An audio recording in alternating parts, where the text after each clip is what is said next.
Per restare aggiornati iscriviti al canale, metti un like e commenta. Le nostre informazioni sono tutte veritiere e verificate. It is a great honor for me to be here with you all today, and I deeply thank once again His Majesty King Hamad for this historic opportunity that the Gulf Cooperation Council is offering to Italy. Italy is a nation with an ancient heart, with a forward-looking attitude, capable of captivating the world with its identity and trying to play a leading role on the European and international stage. A nation bearing in its own DNA features such as dialogue, ability to confront with everyone, and respect for its interlocutor. This is our tradition. It is what has always characterized us. It is the asset that has allowed the Italian civilization to get contaminated and enriched, yet never losing itself. It is a story lost in the midst of time. The Limes Arabicus, the border between the Roman Empire and the Arabian Peninsula, was not a rigid separation, but a space for transit, communication, and trade, crossed by that spice route that united ancient Rome and India after crossing the Mediterranean. And Italy could never conceive of itself without the Mediterranean, the very heart of the world's political, cultural, and commercial exchanges for millennia, and still today the shortest route of communication between the planet's two great maritime spaces, the Atlantic Ocean and the Indo-Pacific. A sea that occupies only 1% of the world's water, yet it is crossed by 20% of the world maritime traffic, thanks to the Suez Canal connection. This is how geography and history have shaped our relationship and are destined to chart our common future, because I'm convinced that considering both the Mediterranean and the Gulf as regional seas, alien to the great challenges, is reductive. I see them instead as spaces that project their action far beyond their physical and natural boundaries.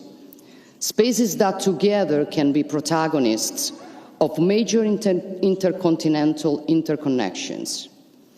This vision spurs us to behave as natural partners. And I am convinced we can be an engine of cooperation, and by uniting the West and the East, Europe and Asia, we can contribute to helping overcome divisions. If I look at the map, I see that the Mediterranean and the Gulf guard some of the most important and strategic passages at a global level: the Hormuz Strait, Bab el-Mandeb, the Suez Canal, and Gibraltar. A pathway linking Asia, the Middle East, Africa, Europe, and the United States. And we all know that the importance of our shared space is only destined to increase, and that we need a more structured dialogue leading to enhanced cooperation if we want all of us to take full advantage of the opportunities offered by our geopolitical centrality. For this reason, if you like the idea, I would like to work with you on a GCC-Med summit that obviously I am ready to host in Italy, a nation historically and geographically at the core of these spaces, to create this new and ambitious format of dialogue between Gulf and Mediterranean nations. A format that does not mean to compete with other international initiatives or fora, and does not work as an alternative to them, but one that knows how to work on complementarities, synergies, and mutual strengths.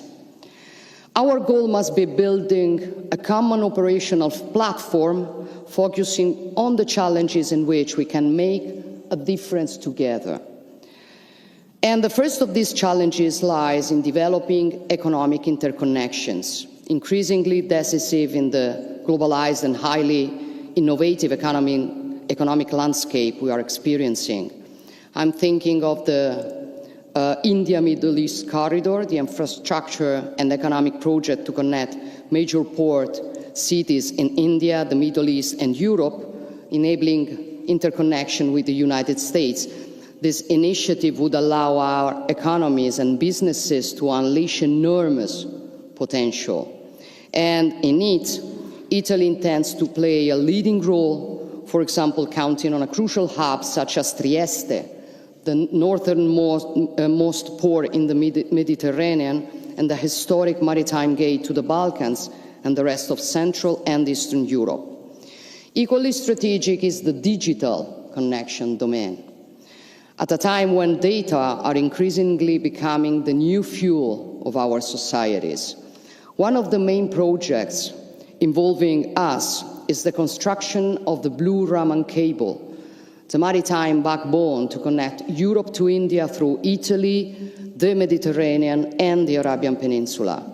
An infrastructure we deem essential for meeting the growing demand for connectivity, also linked to AI overwhelming development. But we also aim to lay the foundations of a new energy diplomacy, to multiply the opportunities for cooperation between Europe, Africa, Italy and the Gulf, and offer decisive opportunities for the transition's success. Technological neutrality is the principle that must shape our thinking, to build a mix of all the technologies available and those addressed by research and innovation. On this matter, my idea is that the approach has to be more pragmatic and less ideological.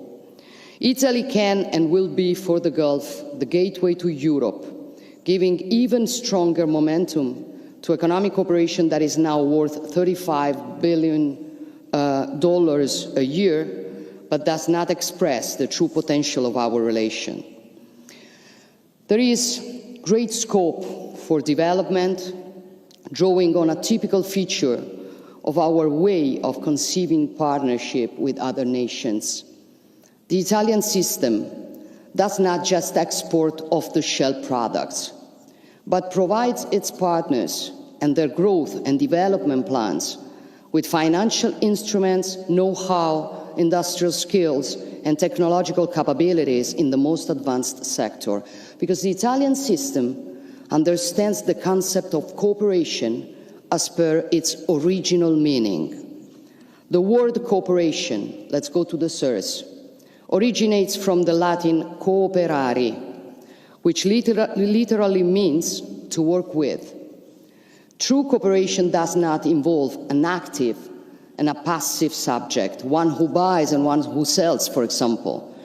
It always implies something built together, something new that will arise from such joint work.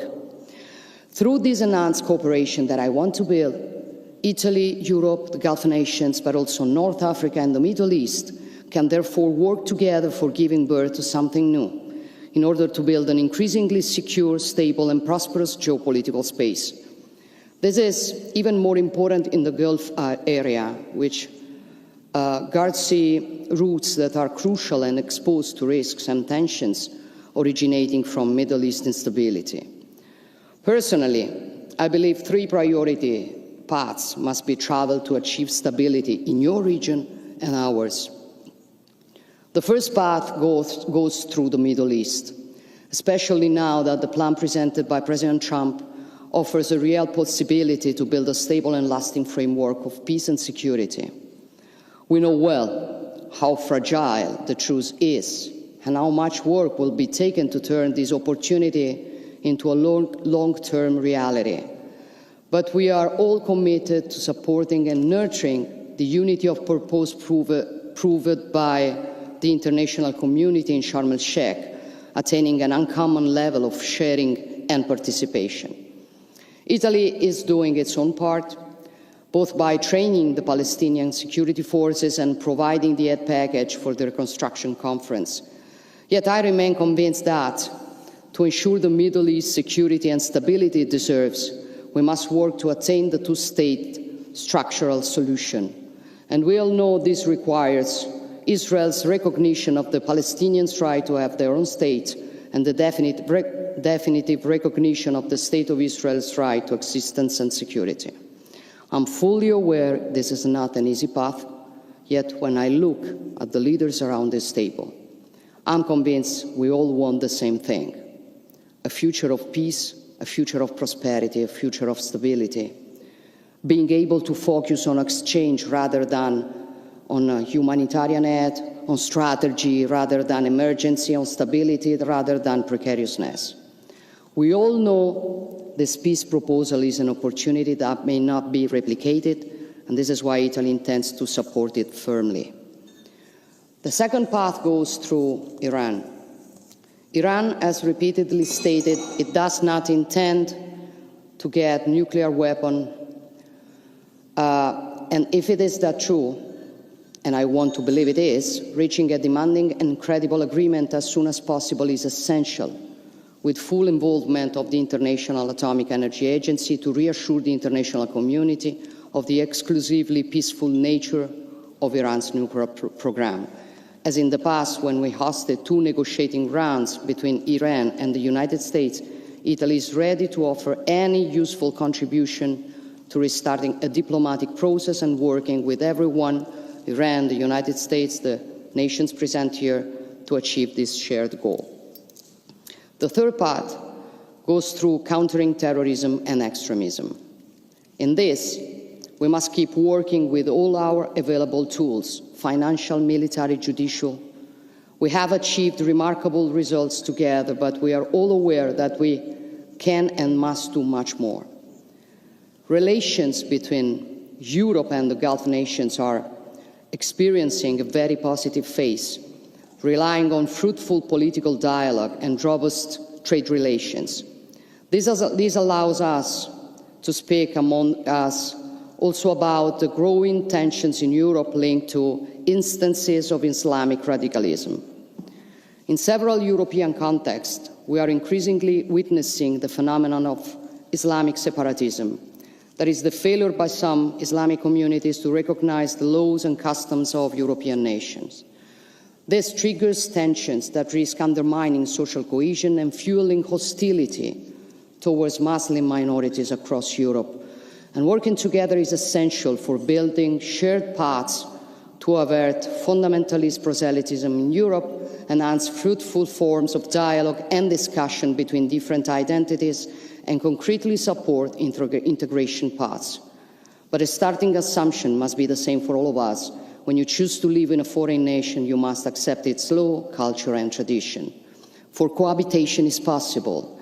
And I reiterate it here, in a nation that has been pioneer of interfaith dialogue and respect for other, thanks to King Hamad. I wish to recall and share with you an enlightened passage from the Kingdoms of Bahrain's declaration. We commit to working for a world where people of sincere belief join together to reject that which divides us and concentrate instead on celebrating and expanding on what which unites us. And obviously, dialogue must not aim at homologation or at cancelling differences. Far from it.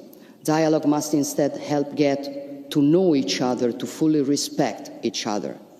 Again, the Italian for respect derives from the Latin respicere, which means to look in depth.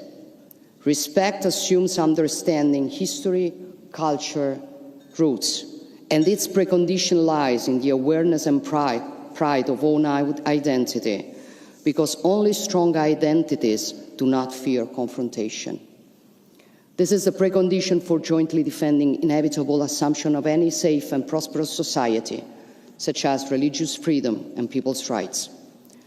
Your Majesties, Royal Highnesses, dear friends, in working on this meeting, I discovered one of the most fascinating symbols of this land, the Shajaratu El Hayatun, the tree of life, the magnificent acacia tree that has lived and thrived in the Bahraini desert for 100 years.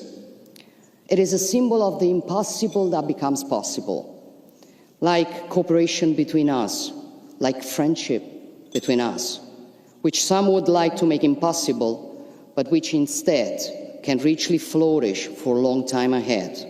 This is my personal wish, and this is also the reason why I'm so proud to be here. Shukran. Thank you very much.